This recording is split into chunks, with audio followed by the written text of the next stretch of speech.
आप सभी को एक बार फिर से जय मसीह की। एक बार फिर से आप सभी का स्वागत है। आप चैनल को सब्सक्राइब करें और बेल आइकन को दबाएं ताकि आप तक ऑनलाइन बाइबिल क्लास का जो वीडियो है आप तक पहुंचता रहे, आपको मिलता रहे।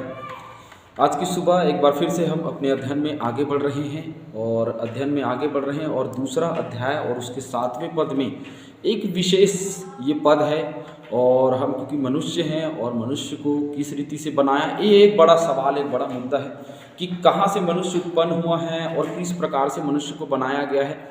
और जैसे कि विज्ञान जो है वो बताती है कि मनुष्य जो है वो बंदर से बनाया गया है और मनुष्य जो था पहले बंदर था और उसके बाद में धीरे धीरे वो मानव रूप लेकर के आया इस प्रकार से। और बाकी जो चीज़ें हैं वो बताती हैं, बाकी जो ग्रंथ है वो बताते हैं कि इस प्रकार से मनुष्य का जो है वो मनुष्य का बनाया जाना हुआ।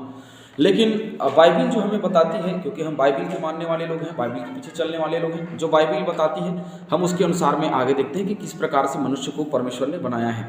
7वें पद में लिखा है, तब यहोवा परमेश्वर ने आदम को भूमि की मिट्टी से रचा। सबसे पहला आदमी का नाम पहले ही रख दिया गया। 7वें पद में स्पष्ट रूप से है कि आदम को भूमि की मिट्टी से रचा, भूमि की मिट्टी से रच दिया और उसके नथनों में जीवन का श्वास फूंक दिया और आदम जीवित प्राणी बन गया। और यहोवा परमेश्वर ने पूर्व की ओर अदन में एक वाटिका लगाई और वहां आदम को जिसे उसने रचा था रख दिया। देखिए 7वां पद जो है वो बहुत ही महत्वपूर्ण पद है, इसीलिए क्योंकि हमारे रचे जाने पर बहुत सारे सवाल उठाए जाते हैं। लेकिन परमेश्वर के वचन में जो है हम उसको देखते हैं और परमेश्वर के वचन में कौन कौन सी बातों को लिखा गया है हम आइए देखते हैं। शुरुआत करेंगे अय्यूब की पुस्तक उसके 4थे अध्याय 19वें पद से।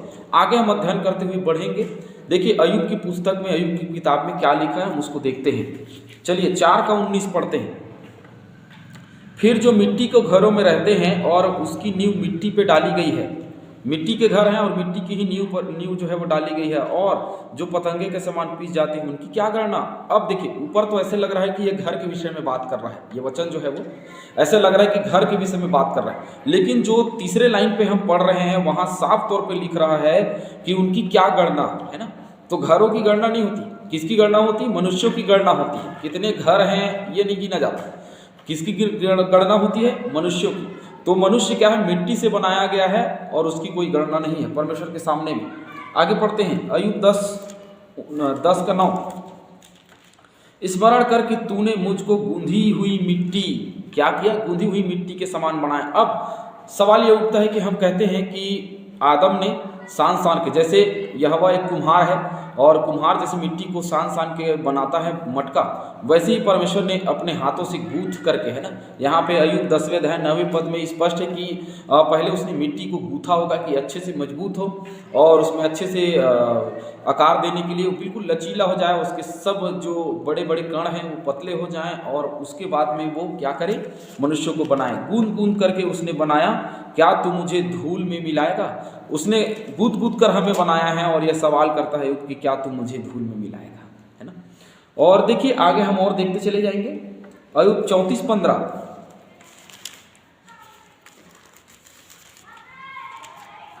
अगर मनुष्य मिट्टी से नहीं बनाया होता तो केवल एक वचन में लिखता, बहुत सारे वचन में इसका इस्तेमाल किया गया है, बहुत सारे वचन में परमेश्वर ने इसको लिखा है कि मनुष्य मिट्टी से बनाया गया। 34:15 में क्या लिखा है बता भाई। अय्यूब 34:15 में देखेंगे तो सब देहधारी एक संग नष्ट हो जाएंगे और मनुष्य फिर मिट्टी में मिल जाएगा, फिर मिट्टी में मिल जाएगा। देखिए ये शब्द पर ध्यान देना बहुत जरूरी है। क्या लिखा है वहां, मनुष्य जो है वो फिर मिट्टी में मिल जाएगा। इसका मतलब क्या है, पहले वो मिट्टी से ही बना और मिट्टी से बनने के बाद में फिर मिट्टी से, जो मिट्टी से आया होता है उसी को कहते हैं कि फिर से मिट्टी में मिल जाएगा। जैसे कुम्हार का मटका है और मटका जो है वो फिर से क्या होता है, घुल करके मिट्टी में मिल जाता है। ठीक वैसे ही मनुष्य जो है वो मिट्टी से बनाया गया और वो फिर से क्या होगा, मिट्टी में मिल जाएगा। अब आते हैं भजन संहिता में। तो भजन संहिता 90:3 निकालेंगे, वहाँ क्या लिखा है, चलिए पढ़ते चलते चले जाइए। 90:3 में लिखा, तू मनुष्य को लौटाकर मिट्टी में ले जाता है। मनुष्य को लौटाकर फिर से, क्योंकि मिट्टी से ही आया है। लौटाने का अर्थ क्या है, जहाँ से हम आते हैं वहीं लौटने वाली बात होती है ना।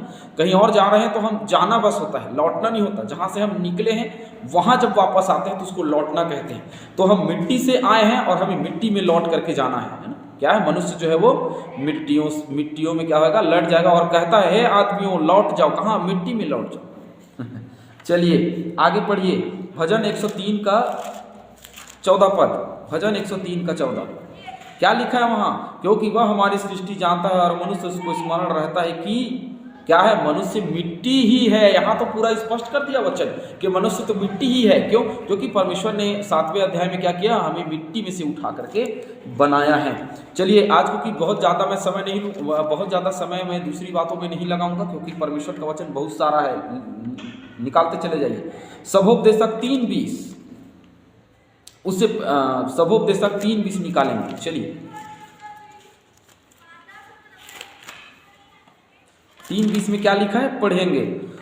सब एक स्थान में जाते हैं, सब मिट्टी से बने हैं और सब मिट्टी में फिर मिल जाते हैं। देखिए सब मिट्टी से बने हैं, यहाँ फिर भी स्पष्ट कर रहा है, सब मिट्टी से बने हैं और सब वापस से मिट्टी में मिल जाते हैं। सवाल ये मत करिए कि मनुष्य कहाँ से बना है, सवाल का जवाब यहाँ मिल रहा है हमको। बहुत सारे वचनों में हम देख रहे हैं कि मनुष्य मिट्टी से बना है।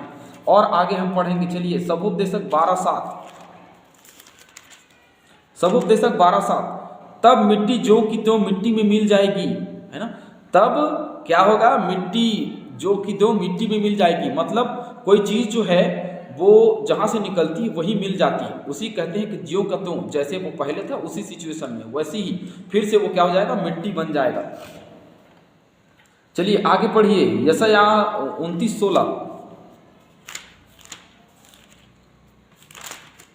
यशायाह 29:16 में क्या लिखा है, तुम्हारी कैसी उल्टी समझ है, क्या कुम्हार मिट्टी के तुल्य गिना जाएगा, क्या बनाई हुई वस्तु अपने कर्ता के विषय कहे उसने मुझे नहीं बनाया, या रची हुई वस्तु अपने रचने वाले के विषय कहे वह कुछ समझ नहीं रखता।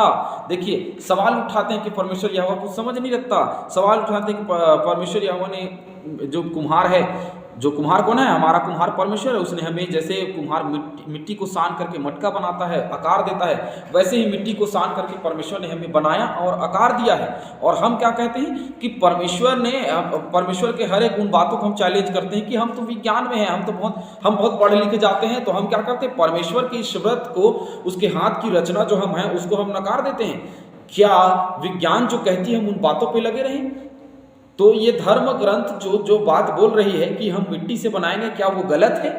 बिल्कुल गलत नहीं है। बहुत सारे वचनों में इस्तेमाल किया गया है, बहुत सारे वचनों में बताया गया है कि मनुष्य मिट्टी में आया और मिट्टी में मिल जाएगा। हम मिट्टी हैं, हमारा देह जो है वो मिट्टी है, ये शरीर जो है वो मिट्टी है।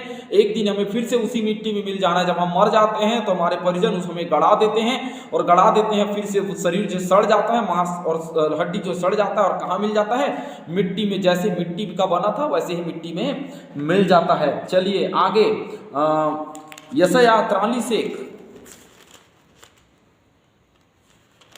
यशायाह 43:1 पढ़ते चले जाइए, बहुत सारी बात है। 43:1, हे इज़राइल तेरा रचने वाला और हे याकूब तेरा सृजनहार यहोवा यूं कहता है, मत डर क्योंकि मैंने तुझे छुड़ा लिया। देखिए यहाँ पे तेरा सृजनहार, याकूब का सृजनहार कौन है? परमेश्वर यहोवा है।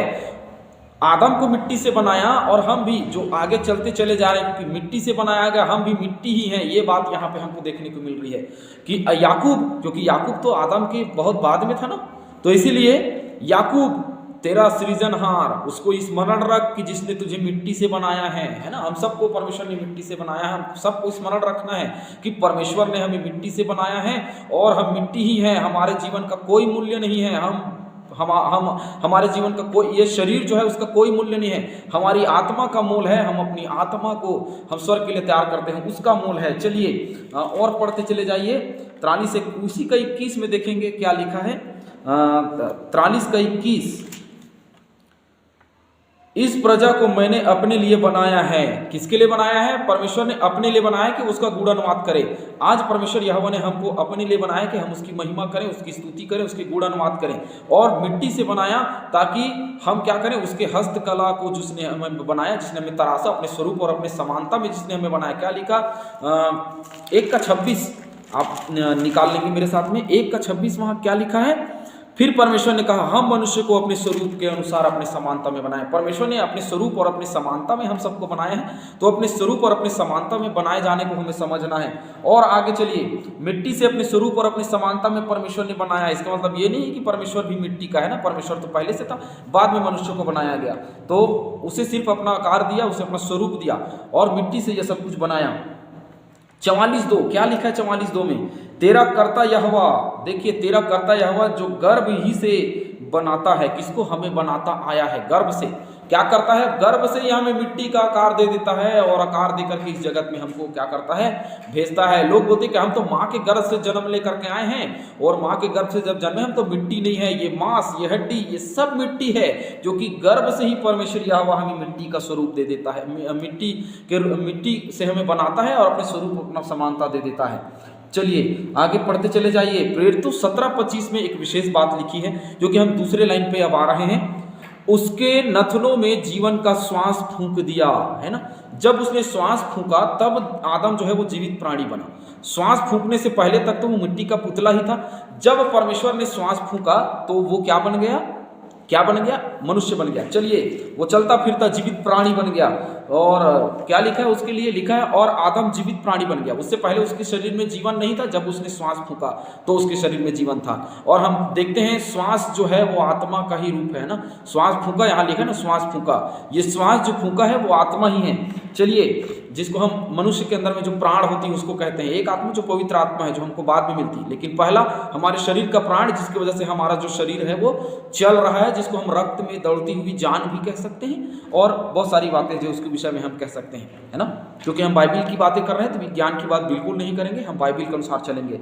और जल्दी से पढ़ लीजिए प्रेरितों 17:25 क्या लिखा है? प्रेरितों 17:25 में ना किसी वस्तु की आवश्यकता के कारण मनुष्य के हाथों की सेवा लेता है, क्योंकि वह स्वयं ही क्या है? सबको जीवन और श्वास और सब कुछ देता है। सबको जीवन और श्वास देने वाला कौन है? परमेश्वर है, जिसने आदम को जीवन और श्वास दिया, उसने हमें भी जीवन और श्वास दिया। चलिए वापस चलेंगे अय्यूब की पुस्तक में। अय्यूब की पुस्तक बहुत ही विशेष पुस्तक हमको दिखाई पड़ रही है इस वक्त मनुष्यों के लिए। अय्यूब की पुस्तक में 12:10 में हम जाएंगे। उसके हाथ में एक एक जीवधारू का प्राण है। क्या है? एक एक जीवधारी का प्राण और एक एक जीवधारी मनुष्य की आत्मा भी रहती है। देखिए, जीवधारी का प्राण, क्योंकि परमेश्वर ने श्वास फूंक दिया और आदम के अंदर में प्राण डाल दिया, और आदम के अंदर में प्राण डाल के उसने क्या बना दिया? आदम को जीवित प्राणी बना दिया। ये वचन भी उसी ओर इंगित कर रही कि मनुष्य एक एक करके क्या किया? जीवधारी का प्राण और एक एक देहधारी मनुष्य की आत्मा भी उसके हाथ में रहती है। जब हम जीवित हैं तब भी उसके हाथ में सब कुछ है। वो कभी भी ये श्वास जो है उसको बंद कर सकता है, कभी भी वो आगे बढ़ा सकता है। जिसने जीवन दिया वो जीवन ले भी सकता है ना। 32:8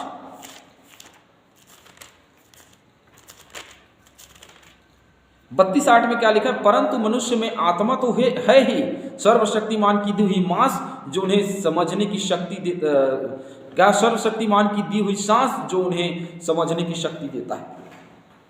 परमेश्वर यहोवा ने जो सांस दिया है उसमें स्वतंत्र इच्छा भी दी है, जिसे हम समझ सकते हैं कि हम क्या कर रहे हैं, क्या नहीं कर रहे हैं। जो श्वास दिया वो बहुत ही बड़ा एक वरदान है, समझ लीजिए। श्वास में बुद्धि है, दिमाग है, क्योंकि श्वास जो है वो हमारे शरीर में दौड़ रहा है, प्राण जो है हमारे शरीर में दौड़ रहा है, जिससे हमको समझ मिलती है, जिससे हमें सहायता मिलती है कि आगे हम जीवन में क्या कर रहे हैं और क्या करने वाले हैं। तो इस प्रकार से मनुष्य को परमेश्वर ने रचा, परमेश्वर ने मनुष्य को रचा और परमेश्वर ने मनुष्य को बनाया कि उसकी महिमा करे, उसका गुणनवाद करे। हमने बहुत सारे वचनों में देखा है और बहुत सारे वचनों में आज सीखा है, और इस वचनों को अब बिल्कुल गांठ बांध करके रखिए कि परमेश्वर यहोवा ने जो जीवन दिया वो बहुत बहुमूल्य है। हमें मिट्टी से बनाया और जब तक ये मिट्टी में नहीं मिलेगा तब तक अपने जीवन को बदल लें, अपने जीवन को सुधार लें, ताकि मिट्टी में जाने जाने से पहले, मिट्टी में वापस से फिर से लौट करके मिट्टी बनने से पहले हमारे जीवन का मूल्य होना चाहिए। जैसे हमारे